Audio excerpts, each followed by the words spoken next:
Recently, I spent a few days in Belgium for the first time. I checked out some of their ugliest architectures and some of the most unusual ones. Of course, I can't miss their most overrated landmark. If you travel from London like me, riding the Eurostar is the most direct way to get there. The journey to Brussels takes just under 2 hours.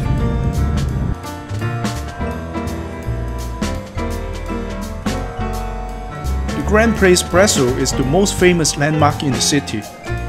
It was largely completed by the 17th century. It was named by UNESCO as a World Heritage Site in 1998. Nowadays, the square is mainly occupied by cafes, pubs and restaurants.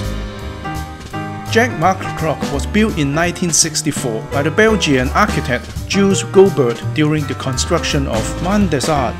Just beyond the star-shaped clock sits the Garden of the Kansberg, an urban complex and historic site including the Royal Library of Belgium, the National Archives of Belgium and more. When it comes to museum, no one should miss the magnificent Magritte Museum. Some 200 original Magritte paintings, drawings and sculptures are on displays here. And no, this is still not a pipe.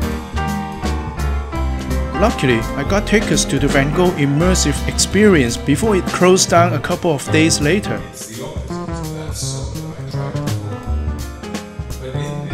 It is not meant to be a serious exhibition of his works, and it is nowhere as impressive as the Van Gogh Museum in Amsterdam.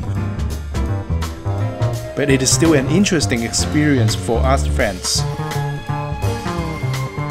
If all of that is too serious for you, the Brussels Comics Figurines Museum may just be the right place to check out. Some people refer this place as the Smurfs Museum due to the number of figures on display. There are other anime characters on displays here as well.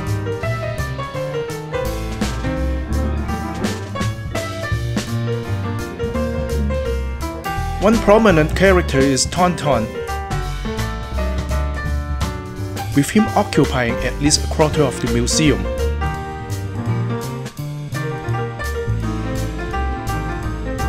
There's an antique projector at the in-house cinema.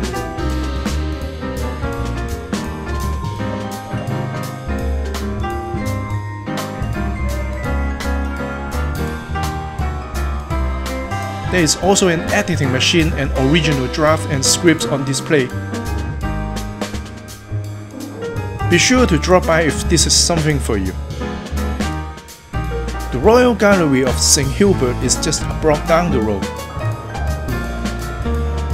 Even if shopping doesn't entice you, these sculptures are still interesting to see. Speaking of sculpture, the mannequin piece is well known around the world. Did you know they installed a female version nearby?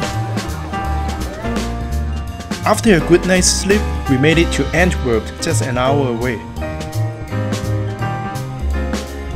Hesdin is a medieval fortress in the old city center by the river. What you see here is the surviving portion of it built in the 1200s. Today, anyone can walk into this place for free.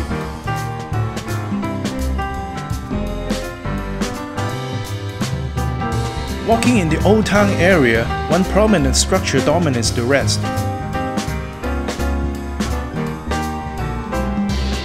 It is the Cathedral of Our Lady. Officially, this Roman Catholic cathedral is never completed. Nearby is the Grote Markt, or the central square of Antwerp. The square has many restaurants and cafes, and it hosts a Christmas market and ice rink every winter.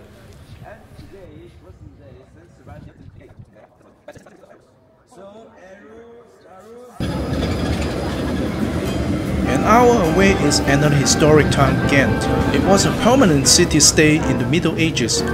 Today it is known as a port and university city. The Ghent City Hall was built between the 13th and 1800s. One can easily see the different architectural style differences from the outside. Built in 2012 as a city renewal project, Some call the city pavilion the ugly building.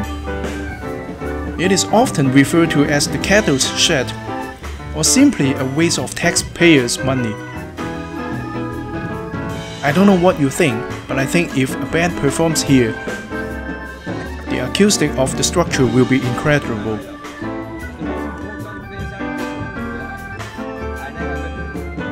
The Gravenstein Castle was built in the 1100s. You can buy tickets and visit the city landmark and its museum nowadays. The 200-kilometer-long River Lake flows through Ghent.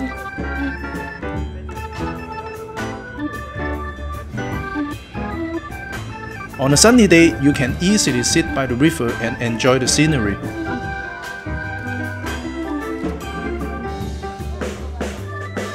Supposedly, you can drink from this water tap.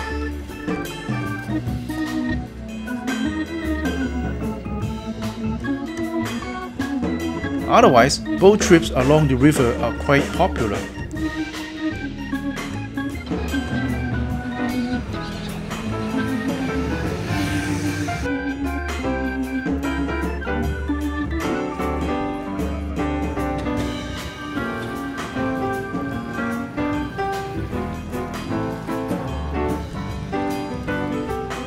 About an hour and a half from Brussels, the town of Dinant is an underrated travel destination. The Gothic-style Collegiate Church of Notre Dame is a major landmark in this picturesque town. You can also get on a cable car and enjoy a bird's-eye view of the town.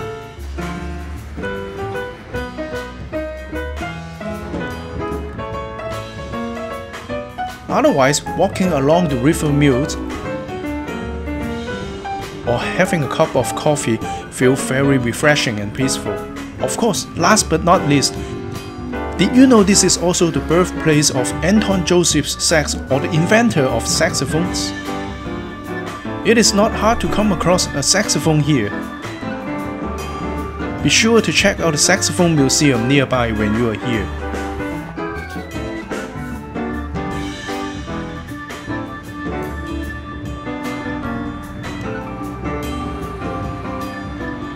If you have made it this far, thank you very much.